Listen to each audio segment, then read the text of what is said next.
So a lot of people think about Florida and they think about poor productivity and small deer, and it has a reputation for that. I will say I see some very good deer come from Florida.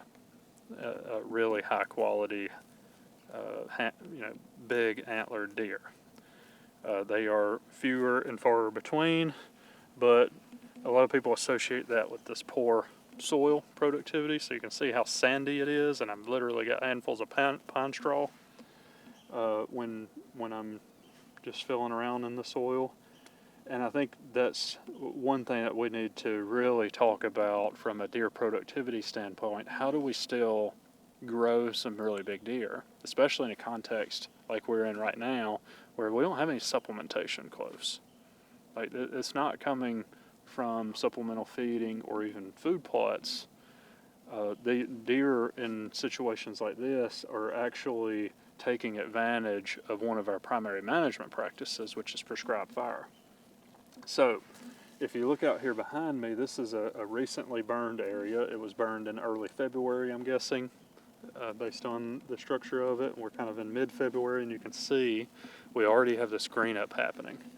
And I grabbed a little cluster here of some of that vegetation. This is in the genus called Dicanthelium, and it's a grass.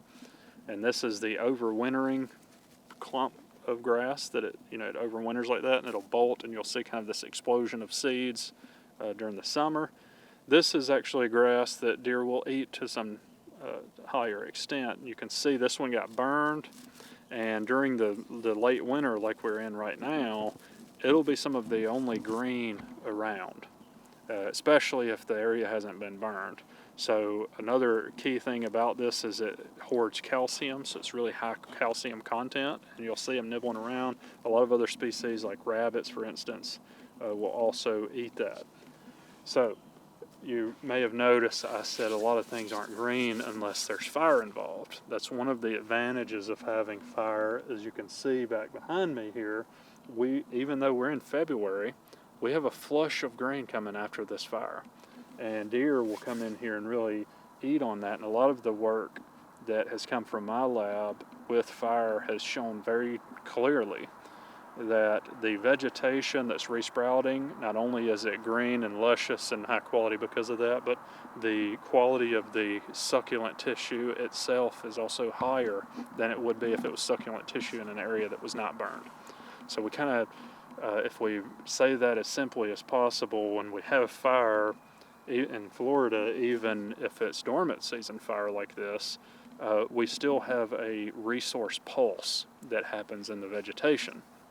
And if we have areas where we are burning multiple times of the year, so not just in February or March, but also maybe some in midsummer and in the fall, if we have that spread around and accessible to deer, and they always have flush of vegetation like this, we can actually maintain a pretty high level of nutrition just with fire.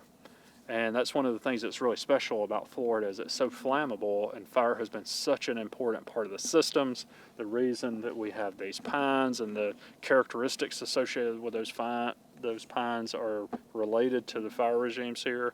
We know that frequent fire was really important, and lo and behold, a lot of the dynamics in the vegetation and what deer are eating are really strongly linked to fire, and it allows us to maintain pretty high productivity in some fairly poor soil regions because of that frequent fire, if we use it to manage that resource pulse so that it's always available to deer.